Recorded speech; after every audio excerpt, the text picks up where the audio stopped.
Hello everyone, कैसे हैं आप लोग। तो चलिए आज हम स्टार्ट करते हैं अपना chapter number 5, that is India, that is Bharat. तो इंडिया जो कि भारत है, या भारत इंडिया अर्थात भारत। तो आज हम जानेंगे कि जिस देश में हम रह रहे हैं उसकी संस्कृति, वहाँ का आध्यात्म, वहाँ की चीज़ें, उनकी महानता केवल आज से ही नहीं है, उनकी महानता कितने पुराने समय से चली आ रही है और किन किन लोगों ने कैसे इनको इतना जीवंत बनाया, भारत की संस्कृति को किन चीज़ों ने। तो वही इसके बारे में हम और एक्सप्लेन डिटेल में जानेंगे। तो जैसा कि आप सबको पता है, भारत एक गणराज्य है, लोकतांत्रिक देश है। यहाँ पे लोकतंत्र का शासन चलता है। लोकतंत्र आपने पढ़ लिया होगा।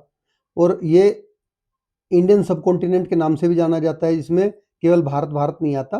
जो पहले इंडिया के सारे पार्ट थे, दैट इज पाकिस्तान, श्रीलंका, नेपाल, भूटान, ये बांग्लादेश, ये सारी चीज़ें, सारे देश आते हैं।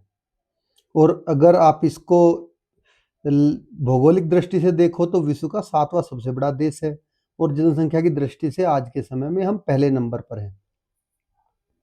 ठीक है, तो यही कुछ विशेषताएं नहीं है, भारत की और बहुत सारी विशेषताएं हैं। यहाँ पे बहुत सारे लोग ऐसे हुए, बहुत सारी खास बातें ऐसी हैं कि जो हमें बहुत प्राउड फील कराती हैं। क्योंकि अगर आप पुराने समय की बात करो, एंशियंट टाइम की, तो जो सबसे शुरू की स्टार्टिंग की सिटीज थी वो भारत में ही डेवलप हुई थी। आपने पढ़ा होगा हड़प्पन सभ्यता। तो बहुत ही रिच कल्चर रहा है हमारा। तो उसी के बारे में इसमें चैप्टर में हम जानेंगे और बाकी चीज़ें। तो चलिए शुरू करते हैं अपना चैप्टर। लेकिन उससे पहले अगर आपने चैनल को सब्सक्राइब नहीं किया है तो आप चैनल को सब्सक्राइब कर लीजिए, ताकि आपको सभी वीडियो बिना बार बार सर्च में टाइम गवाए प्लेलिस्ट में जाके आसानी से मिल जाए। तो चलिए स्टार्ट करते हैं। In India, at very early time, the spiritual and cultural unity was made complete and became the very stuff of the life of all this great surge of humanity between the Himalayas and the two seas. तो यहाँ पर कहा जा रहा है कि भारत में ancient time से ही, बहुत अर्ली, जो हमारा स्पिरिचुअल दैट इज, स्पिरिचुअल को कहते हैं आध्यात्मिक, और कल्चरल सांस्कृतिक, यूनिटी मतलब एकता। तो जो हमारी आध्यात्मिक और सांस्कृतिक एकता डेवलप हो गई थी, स्थापित हो गई थी, ठीक है, मतलब प्राचीन काल से ही यहाँ पे ये चीज देखने को मिलती है, जो कि बहुत सारे देशों में, यूरोपियन कंट्रीज में, अमेरिका में, इसमें अफ्रीकन कंट्रीज में आपको बहुत बाद में जाके सांस्कृतिक और आध्यात्मिक एकता आई, और अभी तक बहुत जगह है भी नहीं, लेकिन हमें वो बहुत प्राचीन काल से थी। तो हमारा जो ये भारत देश है वो हिमालय और दो समुद्रों के बीच बसा है, और इसकी जो मानवता की जीवन धारा है वो इसका एक अभिन्न अंग बन गई है। तो ये लाइन कही है श्री अरबिंदो जी ने। ठीक है, तो अरबिंदो जो थे, अब थोड़ा सा उनके बारे में दो मिनट में जान लेते हैं। ये हमारे महान राष्ट्रवादी, योगी, दार्शनिक, कवि और भारतीय राष्ट्रवादी नेता थे, जिनका नाम था श्री अरबिंदो घोष, जिनका जन्म 15 अगस्त 1872 को हुआ था और उनका देहांत 5 दिसंबर 1950 को हुआ। ठीक है, तो उन्होंने भारत की स्वतंत्रता के दौरान बहुत अथक प्रयास किए और उन्होंने वंदे मातरम नाम का समाचार पत्र भी संपादित किया और बहुत सारे क्रांतिकारियों का नेतृत्व किया। आगे चल के आप अरबिंदो जी के बारे में पढ़ेंगे कि वो क्या हस्ती थे, क्या व्यक्तित्व था उनका।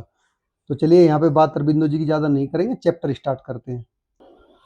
तो हमारा कल्चर कितना रिच था, इसकी आपको एक झांकी यहाँ दिखाई गई है कि a scene from rural India about 2300 years ago, north gate of the great Sanchi stupa. तो ये 2300 साल पहला ग्रामीण भारत का दर्शाता है, ग्रामीण भारत को दर्शाता हुआ एक चित्र है। तो ये कहाँ से लिया गया है? जो सांची के महान स्तूप हैं उसके नॉर्थ गेट से लिया गया है। तो चलिए बिग क्वेश्चन की बात करते हैं कि कौन कौन से बिग क्वेश्चन इससे हम जानेंगे। तो फर्स्ट है, how do we define India? Bharat को हम कैसे डिफाइन कर सकते हैं, कैसे परिभाषित कर सकते हैं। और सेकंड है, what were the ancient name of India? और भारत के कुछ प्राचीन नाम, एंशिएंट नाम क्या क्या थे, चलिए उनको जानते हैं। तो देखिए, जिसका बात हो रहा था पर्वत का, वो हिमालय पर्वत है जिसके बीच में है, और जिस समुद्र की बात हो रही थी उस समुद्र की बात कर लेते हैं। ये सारी हमारे भारत देश की नदियां हैं, तो ये बड़ा ही अच्छा है, इनको आप जरूर लर्न करिएगा कि कौन सी रिवर कहाँ से निकलती है, और इसके रास्ते भी आपको दिखा रखे हैं, किस में जाके मिलती है, कहाँ कैसे होती है, और कौन सी इनमें से बे ऑफ बंगाल में जाके मिलती है, कौन सी अरब सागर में जाके मिलती है। तो जिन दो आपसे जिक्र किया गया था यहाँ पे समुद्र का, वो दो समुद्र हैं आपके अरेबियन सी और बे ऑफ बंगाल। तो तीन चीज के बीच में हमारा भारत देश बसा है, Arabian sea, Bay of Bengal और हिमालय पर्वत। Today the India we know is a modern nation. तो जो हमारा आज का भारत है वो एक मॉडर्न नेशन है, आधुनिक राष्ट्र है, with defined borders, defined states and a non population, जिसकी अपनी खुद की परिभाषित सीमाएं हैं, राज्य हैं, और उसकी खुद की एक वेल नोन जनसंख्या है। However it was very difficult 500 years ago, 2000 years ago और इवन 5000 ईयर्स एगो। हालांकि यह 500 साल, 2000 साल या 5000 साल पहले बहुत अलग था। This region of the world, which we often call the Indian subcontinent, has had many different names and shifting boundaries. तो विश्व के इस भाग को हम, ठीक है, जिसको हम अक्सर भारतीय इंडियन सबकॉन्टिनेंट, भारतीय उपमहाद्वीप कहते हैं, इसके अलग अलग नाम रहे हैं, और इसकी जो बाउंड्रीज हैं वे भी टाइम टू टाइम चेंज होती रही हैं, बदलती रही हैं। Now we can learn about India's past and evolution from many different sources. तो आज हम अलग अलग डिफरेंट सोर्सेज से भारत के पास्ट को और इसके डेवलपमेंट के बारे में जान सकते हैं। जैसे हमारे पास बहुत सारे सोर्सेज हैं, जो कि आपने लास्ट चैप्टर में भी पढ़े हैं कि कौन कौन से सोर्सेज हैं जिनसे हम हिस्टोरियंस पता लगाते हैं कि भाई यहाँ पे लास्ट में क्या हुआ था, लोग क्या करते थे, कहाँ रहते थे, क्या खाते थे। तो आपने चैप्टर 4 में पूरे का पूरा हमने कवर किया है। लेट अस एक्सप्लोर, तो चलिए पता करते हैं। थिंक अबाउट इट, आइए विचार करें। Consider the physical map of the Indian subcontinent at the start of the chapter. तो चैप्टर की स्टार्टिंग में ही जो आपको इंडियन सबकॉन्टिनेंट का फिजिकल मैप दिया गया है उसका आप अध्ययन करिए, उसको रीड करिए। What are its natural boundaries that you can make out. तो वे कौन कौन सी नेचुरल बाउंड्रीज हैं जिसे आप समझ सकते हैं। In the course of history India has been called by many names. तो जो भारत का इतिहास रहा है उसके इतिहास में इसको बहुत सारे अलग अलग नामों से बुलाया जाता रहा, both by its inhabitants and by visitors from outside. दोनों के द्वारा, जो यहाँ रह रहे थे, इसके इनहेबिटेंट मतलब जो यहीं पे पले बड़े पैदा हुए यहीं के थे, और विजिटर्स मतलब जो बाहर किसी देश से आए। तो दोनों के द्वारा ही इसको अलग अलग नामों से जाना गया। These names come to us from ancient text, accounts of traveler and pilgrims and inscriptions. अब ये जो नाम है, हम कह रहे हैं कि भाई कई सारे नामों से बुलाया गया। अब ये नाम हमें पता कहाँ से चले? तो ये नाम हमें बहुत सारी प्राचीन किताबें हैं, पुस्तकें हैं, उनसे, बहुत सारे ट्रेवलर्स आए पुराने टाइम के हैं उनसे, और बहुत सारे तीर्थयात्री भी आए। तो उन्होंने जो भी आए उन्होंने सबने अपने खुद के लेख लिखे, वृतांत लिखे, या बहुत सारे इंक्रिप्शंस भी हैं, ठीक है, तो उनमें भी ये हमें मिलते हैं। How Indian named India. अब भारतीयों ने भारत नाम कैसे दिया इसको, चलिए इसको जानते हैं कि भारत नाम ही क्यों दिया और कैसे दिया। The Rigveda is India's most ancient text as we will see in chapter 7। तो जैसा कि हम चैप्टर 7 में देखेंगे कि जो ऋग्वेद है वो भारत का सबसे प्राचीन ग्रंथ है। It is several thousand years old. ये हजारों वर्ष पुराना है, कुछ हजारों साल पुराना। It gives the north west region of the subcontinent the name Sapta Sindhava, that is the land of the 7 rivers. तो जो उत्तर पश्चिम का क्षेत्र है ये वाला, ठीक है, ये उत्तर पश्चिम के क्षेत्र को ऋग्वेद में सप्त सिंधव अर्थात 7 नदियों की भूमि कहा गया है। द वर्ड सब Sindhu comes from the Sindhu which refer to the Indus river at time to a river in general. अब जो सिंधु शब्द है ये सिंधु से आया है, जिसका मतलब है कि जो सिंधु नदी है या सामान्यतः एक नदी से है, जिसका मतलब सिंधु नदी है, एक सामान्यतः इंडस रिवर सिंधु नदी से है।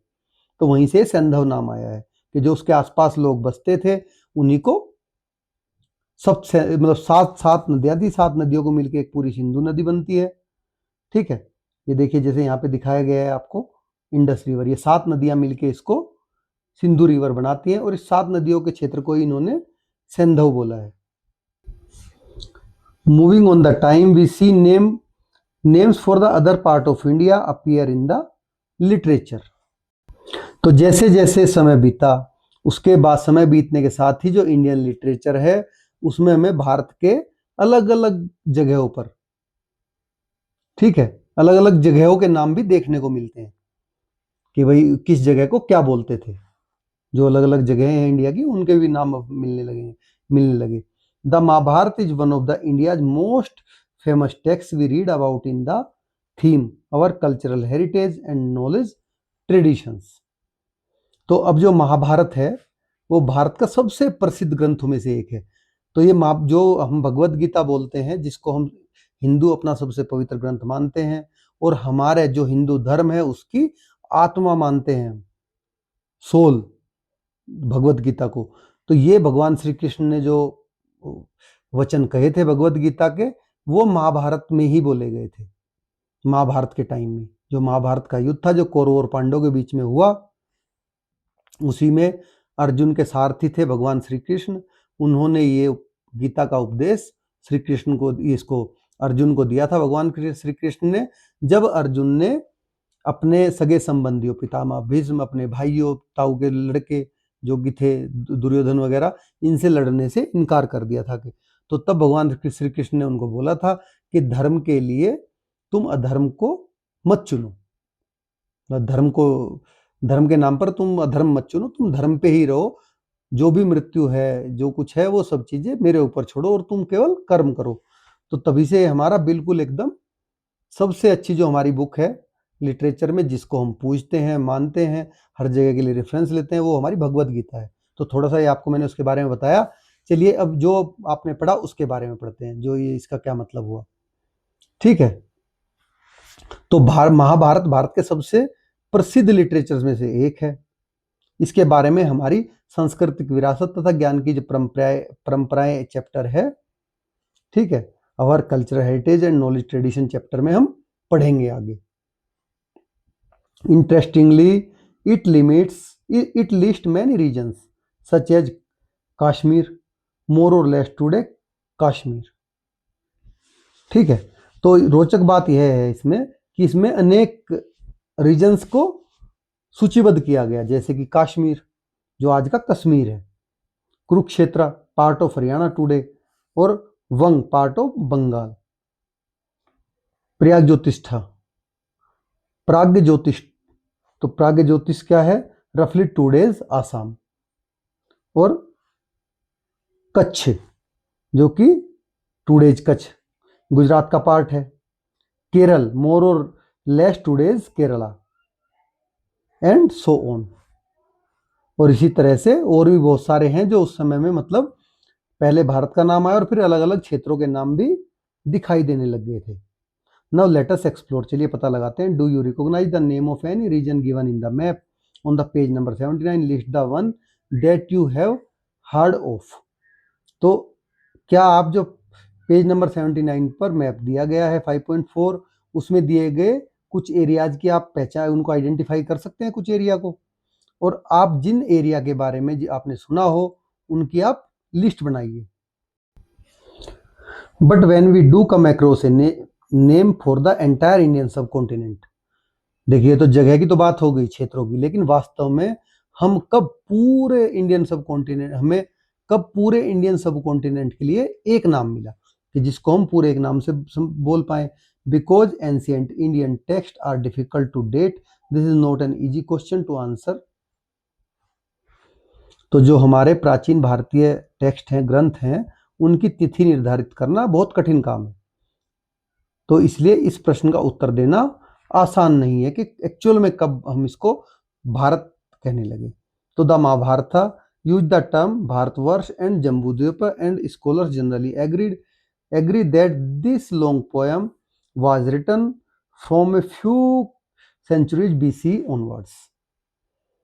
तो महाभारत में भारतवर्ष और जम्बूद्वीप इन दो शब्दों का प्रयोग किया गया है, तथा जो स्कॉलर्स विद्वान हैं वो क्या बोलते हैं, वो जनरली इस बात से सहमत है कि बीसीई की कुछ शताब्दियों पहले से यह महाकाव्य लिखा जाने लगा था। बीसी मतलब बिफोर क्राइस्ट, तो जीसस क्राइस्ट के जन्म से कुछ शताब्दी मतलब कुछ 100 साल पहले यह ग्रंथ लिखा जाना शुरू हो गया था। The first term Bharatvarsha clearly extend to the entire subcontinent and the text include the name of numerous rivers and pupils. तो पहला शब्द भारतवर्ष, उसके बारे में बात कर लेते हैं। ये मेन रूप से पूरे समूचे पूरे सब कॉन्टिनेंट के लिए यूज हुआ, और ये जो ग्रंथ है इसमें अनगिनत नदी और लोगों के नाम सम्मिलित हैं। किसमें? महाभारत में। महाभारत की बात हो रही है। ये जो टेक्स्ट है महाभारत, इसमें बहुत सारी नदियों और लोगों के नाम लिखे हैं। तो Bharatvarsha means the country of the Bharatas. तो कुल मिला के बात यह है कि भारतवर्ष से मतलब निकला कि भारत के देश, भारतवर्ष से मतलब निकला कि भारत के देश से। तो भारत के देश, भारत का देश क्या था उसको जानते हैं। तो Bharat is a name that first appear in the Rigveda where it refer to one of the main Vedic group of people. तो भी कह रहे जो भरत है वो नाम सबसे पहले ऋग्वेद में लिखा हुआ मिला, जहां उसका जो मतलब था, अभिप्राय था, लोगों के एक प्रमुख वैदिक समूह से था। ठीक है, लोगों का पूरा एक ग्रुप था, वैदिक ग्रुप, वैदिक लोगों का, उससे ये भरत, उनको भरत बोलते थे।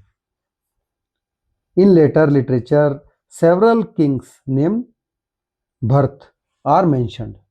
और जो बाद के लिटरेचर है, बाद के साहित्य हैं हमारे, उनमें विभिन्न महाराजाओं के लिए भरत नाम को उल्लेख किया गया, मेंशन किया गया। बहुत सारे राजाओं के आगे भरत नाम को मेंशन किया गया। बट जो सबसे पहला आपको उल्लेख मिला वो ऋग्वेद में मिला, और वो भी वैदिक, जो वैदिक ग्रुप्स थे उनके लिए यूज किया गया था, ना कि किसी एक बंदे के लिए। The second term Jambudvipa means the island of the fruit of jamun tree. और दूसरे शब्द की बात करते हैं जम्बूद्वीप की, भारतवर्ष हमने जान लिया। इससे मतलब है कि जामुन के पेड़ के फल के द्वीप से, जिसमें जामुन के पेड़ हों। This is indeed a common tree native to India also called jambul tree. तो वास्तव में भारत में पाए जाने वाला एक बिल्कुल जनरल सा पेड़ है जो पूरे भारत में लगभग सभी जगह पाया जाता है, और इसको जाम्बुल ट्री भी कहते हैं। कई सारे नाम हैं इसके, jambul tree, Malabar plum tree, etcetera. ठीक है, तो ये कई सारे नाम है इसके। तो अब जामुन आपने सबने खाई होगी, स्पेशली जुलाई अगस्त के सीजन में, मौसम में आती है ये, जुलाई अगस्त में बारिश के मौसम के बाद में। तो नीला कलर की होती है, आपने सबने खाई होगी, बड़ी टेस्टी लगती है। नहीं खाई है तो खा के देखना कि इसके पेड़ और पूरे, आपको इसकी एक जो अच्छी चीज है कि पूरे भारत में लगभग ये सब जगह पाया जाता है। तो Jambudvipa came to mean the Indian subcontinent. तो आगे जम्बूद्वीप भारतीय जो इंडियन सब कॉन्टिनेंट है उसका पर्याय बन गया, उसका मतलब बन गया। In fact we get a good clue from an Indian emperor, his name is Ashoka and we will meet him later. For now we can take his date to be about 250 BC। तो वास्तव में इस संबंध में हमें एक भारतीय सम्राट से बहुत अच्छा इंडिकेशन मिलता है, संकेत मिलता है। तो उसका नाम क्या है? अशोक है, जिससे हमें मिलता है, और उसके बारे में हम बाद में जानेंगे आगे के चैप्टरों में। तो अभी के लिए हम केवल उसकी तिथि जान लेते हैं कि वो कब भारत में राजा रहे थे। तो उसको लगभग आप 250 BC मान सकते हैं। As we will see he left us many inscriptions. तो जैसा कि हम देखेंगे कि उन्होंने हमारे लिए बहुत सारे शिलालेख, इंक्रिप्शंस मतलब शिलालेख छोड़े हैं। शिलालेख मतलब कि जो ऐसे करके ये शिलाएं गढ़वा दी और उस पर इंक्रिप्शन करवाया, लिखवा दिया लोगों के लिए, आम लोगों के लिए। तो वो आज के टाइम में हमारे हिस्टोरियंस के लिए रेफरेंस का बहुत अच्छा काम कर रहे हैं। उस समय के लोगों के रहन सहन, राजा के द्वारा दिए गए उपदेश, राजा ने उनको क्या क्या चीज बोली, और उस समय के जो अशोक था उसकी सोच कैसी थी, वो सब चीजें सीखने में, ट्रेड कैसे होता था, तो वो सब चीजें इनसे बड़े अच्छे से आज के टाइम में हमें हिस्टोरियंस को पता चलती है। In one of them he use the name Jambudvipa to describe the whole India, which at the time included what is today Bangladesh, Pakistan as well as part of Afghanistan। तो अब उनमें से एक में जो इन्होंने इंक्रिप्शन लिखवाए थे, उन इंक्रिप्शंस में से एक में उन्होंने उसी का नाम जम्बूद्वीप का पूरे भारत के लिए वर्णन करने का उपयोग किया है कि पूरे भारत के लिए जम्बूद्वीप उन्होंने यूज किया है एक इंक्रिप्शन में। तो उस समय जिसको उन्होंने जम्बूद्वीप बोला उसमें आज का बांग्लादेश भी था, पाकिस्तान भी था और साथ ही अफगानिस्तान के भी कुछ हिस्से शामिल थे। तो देखिए ये जो मैप है, map of a few regions listed in the Mahabharata. Mahabharata में कुछ लिस्टेड क्षेत्रों के दर्शा रहा है कि कौन कौन से क्षेत्र उस टाइम पे महाभारत के टाइम में थे। Name of them are also mention in the text as kingdom. तो इनके इन राज्यों के मतलब कई क्षेत्रों के नाम राज्यों के रूप में भी लिखे गए हैं। You do not need to remember those regions but notice how they cover the entire geography of the subcontinent. तुम्हें इनको याद रखने की जरूरत नहीं है, लेकिन इस पे आप ध्यान जरूर देना कि इनका जो विस्तार है वो पूरे सब कॉन्टिनेंट के पूरे भौगोलिक क्षेत्र में मिलता है, कि पूरा इंडियन सब कॉन्टिनेंट इन्होंने कवर कर रखा था। देखिए कैसे इन्होंने कुछ नहीं छोड़ा था, पूरे इंडियन सब कॉन्टिनेंट में था। ठीक है। A few centuries later, century मतलब कुछ शताब्दियों के बाद, Bharat became the name generally use for the Indian subcontinent. तो भारत की जो इंडियन सब कॉन्टिनेंट था उसके लिए जनरली भारत नाम का प्रयोग किया जाने लगा। For instance in an ancient text called the Vishnu Purana we read. तो एग्जाम्पल के लिए हम एक हमारा प्राचीन ग्रंथ है विष्णु पुराण, उसमें हम पढ़ते हैं, चलिए पढ़ते हैं। क्या पढ़ते हैं उसमें हम कि उत्तरम यथ समुद्रस्य हिमदृश्य दक्षिणम वर्षाम तद भारतम नामा। द कंट्री दैट, इसका मतलब क्या है कि the country that lies north of the ocean and south of the snowy mountain is called Bharat. वह देश जो समुद्र के उत्तर में है और हिम आच्छादित मतलब जो बर्फ से ढके हुए पहाड़ हैं स्नोई माउंटेन्स उनके दक्षिण में है, उसको भारत कहते हैं। तो हमारे उत्तर में हिमालय है पूरा और नीचे हमारे वो है, ऐसे ही है ना, नीचे हमारे इधर वो महासागर है, तो यहाँ पे हिमालय हो गया। तो ये कह रहे हैं कि इन दोनों के बीच के एरिया को ही भारत कहते हैं। This name Bharat remains in use even today. तो ये जो नाम है भारत वो आज भी यूज में है। In north India it is generally written as Bharat, while in south India it is often Bharatam. तो जो उत्तर भारत है हमारा, नॉर्थ इंडिया है, इसको जनरली भारत लिखते हैं, लेकिन नॉर्थ इंडिया वो साउथ इंडिया में इसको जनरली भारतम लिखते हैं। नाउ थिंक अबाउट इट, चलिए विचार करते हैं। How have you identified the snowy mountains. तो क्या आपने स्नोई माउंटेन्स को पहचानते हैं आप? Do you think this brief description of Bharat is correct. तो आप क्या आप समझते हैं कि भारत का ये जो ब्रीफ डिस्क्रिप्शन है, संक्षिप्त छोटा विवरण है, सही है? बिल्कुल सही। It is interesting to note that different parts of the country adopted a similar definition for India। तो ये जानना आपके लिए बहुत ही ज्यादा इंटरेस्टिंग होगा, रोचक होगा कि भारत के लिए देश के अलग अलग भागों ने एक समान परिभाषा को अपनाया है। For instance, a poem of ancient Tamil literature from about 2000 years ago praised a king whose name is known from Cap Kumari. Kumari in south from the great mountain in the north from the ocean on the east and on the west। तो आप example के लिए 2000 साल पहले के जो हमारे प्राचीन तमिल साहित्य हैं उनकी एक कविता में एक ऐसे राजा की प्रशंसा की गई है। ठीक है, मतलब प्रेज किया गया है, ऐसे राजा की प्रशंसा की गई है जिसका नाम दक्षिण में कैप कुमारी से उत्तर में महान पर्वत तक, मतलब दक्षिण में कैप कुमारी से लेके और उत्तर में कैप कुमारी मतलब आज का कन्याकुमारी, और उत्तर में महान पर्वत हिमालय पर्वत तक, और पूर्व के महासागर से पश्चिम के महासागर तक जाना जाता है। पूर्व के महासागर क्या थे? बे ऑफ बंगाल, पश्चिम का अरब सागर। You can now recognise the great mountain in the north. अब आप जो उत्तर भारत में महान पर्वत है उसको आप पहचान सकते हैं। And I should not be difficult to identify Cape Kumari, it looks like ancient Indian knew their geography well. तो इस तरह से जो आप महान पर्वत को भी पहचान सकते हैं, और जो केप कुमारी है उसकी पहचान करने में भी आपको कोई दिक्कत नहीं होगी, जो कि कन्याकुमारी है आज का। तो इस तरह से ऐसा लगता है कि प्राचीन भारत अपने भूगोल को अच्छी तरह से, प्राचीन भारतीय जो हमारा भूगोल था उसको अच्छी तरह से जानते थे। They are well known. Now don't miss out, ध्यान रखिए इसका। The Indian constitution which was the first written in English use the phrase India that is Bharat right at the beginning. तो जो भारत का संविधान है, कॉन्स्टिट्यूशन है, तो जो सबसे पहले अंग्रेजी में लिखा गया था, लेकिन उसकी शुरुआत में ही इंडिया दैट इज भारत, इस पूरे सेंटेंस का यूज किया गया है। Similarly the Hindi version of the constitution mention the same as Bharat अर्थात इंडिया। तो जो संविधान का हिंदी में भी अनुवाद हुआ है उसमें लिखा गया है कि, इसमें तो लिखा गया इंडिया दैट इज भारत, जैसा आपका शीर्षक है, और उसमें लिखा गया है कि भारत अर्थात इंडिया, भारत जो कि इंडिया है।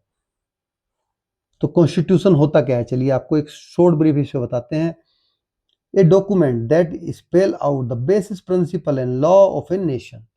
तो ये एक ऐसी पुस्तक होती है जिसमें किसी देश के बेसिक प्रिंसिपल्स और लॉज लिखे गए होते हैं, ठीक है, जिसमें बेसिक प्रिंसिपल और लॉज के साथ साथ में उनके बेसिक, उनके फंडामेंटल राइट और उनके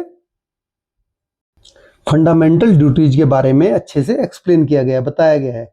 the Indian constitution which will be studied in grade 7 came into force in 1950। तो हमारा भारत का संविधान जिसको 1950 में लागू किया गया, इसकी स्टडी, इसका अध्ययन आप क्लास 7 में करेंगे। तो अभी आपके लिए थोड़ा बहुत जानना काफी है, फर्दर इसको क्लास 7 में जानेंगे। नाउ लेट अस एक्सप्लोर, चलिए विचार करते हैं। In this reproduction of the first page of the original Constitution of India in figure 5.58 page number 82, can you make out the phrase India that is Bharat? तो आगे page पे 82 पे आपको भारत के जो मूल संविधान है उसके पहले पृष्ठ पे क्या आप इंडिया अर्थात Bharat, India that is Bharat को समझ सकते हैं? चलिए जानेंगे, उसको भी देखते हैं। तो देखिए ये लिखा हुआ इंडिया दैट इज भारत, ये हमारा संविधान का, कॉन्स्टिट्यूशन का फर्स्ट पेज यहाँ पर दिया गया है। तो अभी तक तो बात कर ली हमने हमारे इंडिया के लोगों की कि हमारे भारत के लोगों ने क्या बोला, लेकिन हमने चैप्टर शुरू करने से पहले दो चीजें बोली थी कि एक तो हमारे भारत वाले लोगों ने क्या बोला और एक जो बाहर के आए उन्होंने क्या बोला। तो हाउ फॉरेनर्स नेम्ड इंडिया, अब विदेशियों ने इंडिया नाम कैसे रखा, क्योंकि हमारे वालों ने तो भारत रखा, हमारे लोगों ने इंडिया नहीं रखा, जो भारतवर्ष के रहने वाले थे उन्होंने भारत रखा। तो फॉरेनर्स ने इंडिया कैसे कहा, चलिए जानते हैं। The first foreigner to mention India were the Persians. तो विदेशियों में सबसे पहले भारत का उल्लेख करने वाले वो कौन थे? पार्शियंस थे, ईरान के लोग, फारस के लोग। The ancient inhabitants of Iran, जो कि ईरान के सबसे प्राचीन, हैबिटेंट्स मतलब निवासी थे, inhabitant. In the 6th century BCE, a Persian emperor launched a military campaign and gained control of the region of the Indian Indus River, which, as we show, was earlier called Sindhu. तो छठी शताब्दी ईसा पूर्व में, BC में, 6th century BC में एक फारसी राजा था, सम्राट था, जिसने सैन्य अभियान शुरू किए। सैन्य अभियान मतलब इधर उधर लड़ाई करना, आपस में जगह घेरना, जीतना, और जो सिंधु नदी के क्षेत्र हैं जिसे सिंधु कहा जाता था उस समय में, उस पर कंट्रोल कर लिया। So it is no surprise that in their earliest record and stone inscription the Persian referred to India as Hind, Hindu or Hindu, which are adaptions in their language of Sindhu. तो यह कोई आश्चर्य नहीं है कि उनके जो एंशिएंट ये लेख हैं प्राचीन लेख, प्रारंभिक लेख हैं शुरू के, और उनके शिलालेख हैं, इंक्रिप्शंस हैं। उनमें फारसियों ने भारत को हिंदू या हिंदू से दर्शाया है, निर्दिष्ट किया है, जो उनकी भाषा में सिंधु का ही एक रूप था। Note that in ancient Persian Hindu is a purely geographical term, it does not refer here to Hindu religion. तो आप इस चीज का ध्यान रखिए कि प्राचीन फारस में जो हिंदू शब्द था वो पूर्णतः एक पूरे भौगोलिक क्षेत्र के लिए था। ठीक है, आज के समय में इसको हम एक धर्म से संदर्भित करते हैं, वो ऐसा उन्होंने नहीं किया था। उस समय में कोई ऐसा धर्म नहीं था, तो वो क्या पूरे एक रीजन के लिए, पूरे इसको जो जगह थी उसको हिंदू बोलते थे। तो यहाँ पे लोगों के बारे में बात नहीं की गई, जगह के बारे में बात की गई है। Based on these Persian sources the ancient Greek name the region Indoi or Indike. अब इन्हीं जो पार्शियन सोर्सेज थे, फारसी स्रोत थे, उनके आधार पर जो प्राचीन यूनानी थे, ठीक है, एंशिएंट ग्रीक मतलब यूनानी, एंशिएंट ग्रीक्स, यूनानी बोलते हैं इनको, ग्रीक को। इस भाग को उन्होंने इंडोई या इंडी के नाम दिया। इसी रीजन को उन्होंने इंडो या इंडी के बोला। They drop the initial letter H of Hindu because this letter did not exist in their Greek language. तो उन्होंने क्या किया, हिंदू को इंडोई बोल दिया, क्योंकि उन्होंने हिंदू शब्द का पहला अक्षर जो है होता है उसको हटा दिया, क्योंकि यहां यूनानी भाषा में यह था ही नहीं, है अक्षर ही नहीं है वहां।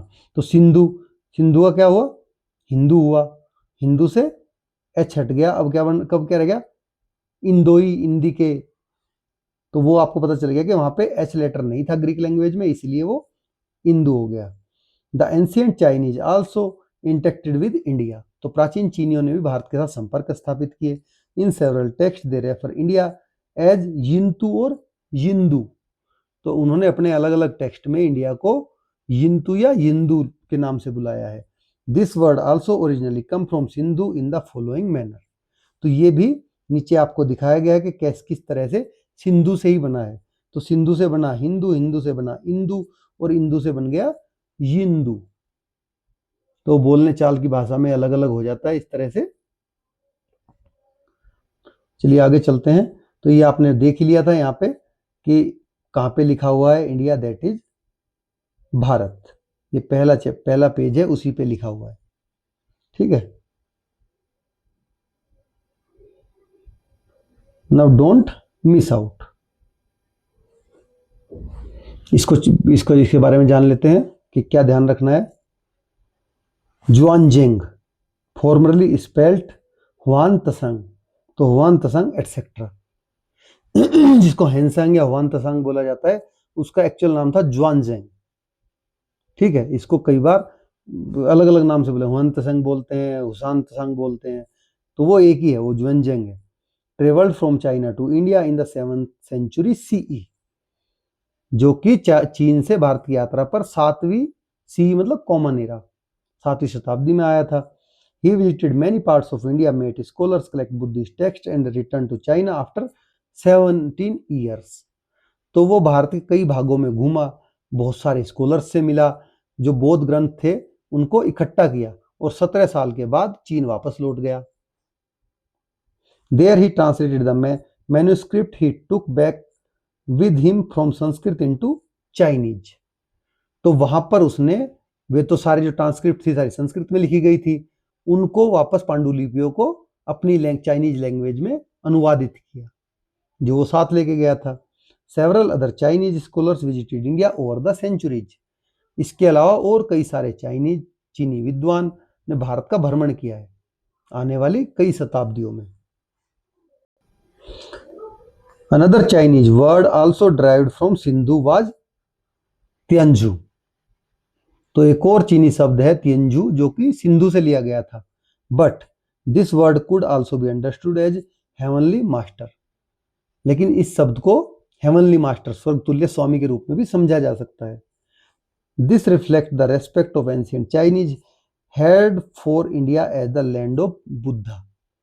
तो ये बताता है कि जो चीनी थे, चीनियों का बुद्ध की भूमि के रूप में भारत के प्रति कितना सम्मान था, वो भारत की भूमि का, क्योंकि वहां पे बौद्ध धर्म उन्होंने बहुत लोगों ने अपनाया, तो भारत की भूमि का कितने तहे दिल से वे आदर करते थे जो एंशियंट चीनी थे, ये उससे उसको शो कर रहा है।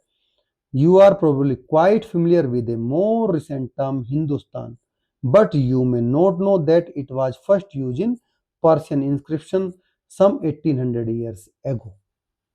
तो संभवतः आज के समय में आप भली भांति से हिंदुस्तान नाम के शब्द से भली भांति परिचित होंगे, क्योंकि आप बहुत जगह भारत का नाम हिंदुस्तान भी सुनते हैं, ठीक है।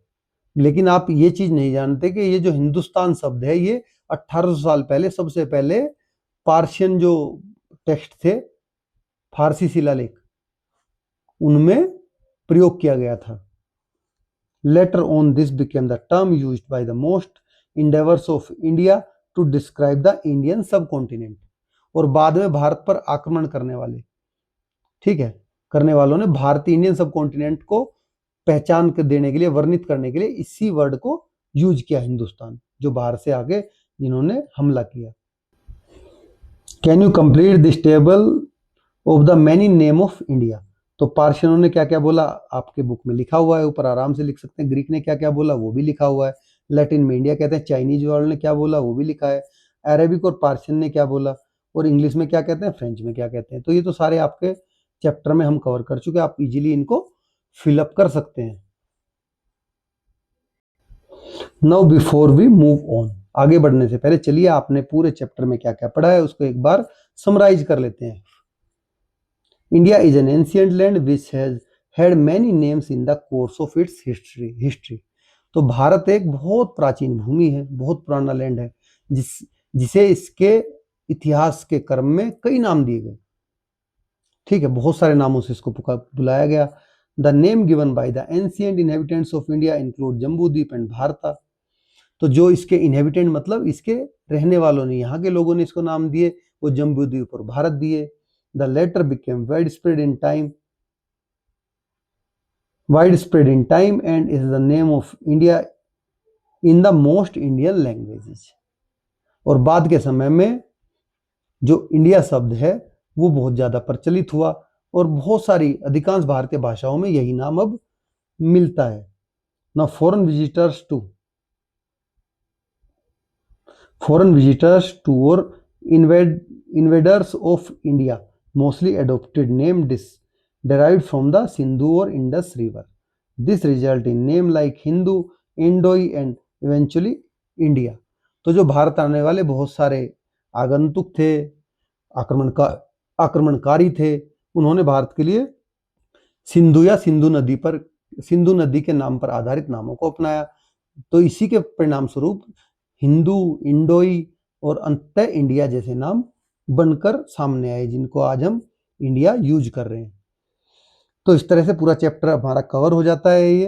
तो आपको वीडियो कैसी लगी कमेंट बॉक्स में जरूर लिखें, और अगर आपने चैनल को सब्सक्राइब नहीं किया है तो आप चैनल को सब्सक्राइब कर लें। नेक्स्ट वीडियो में हम इस पार्ट के क्वेश्चन आंसर्स को कवर करेंगे। तो चलिए, थैंक्स फॉर वॉचिंग।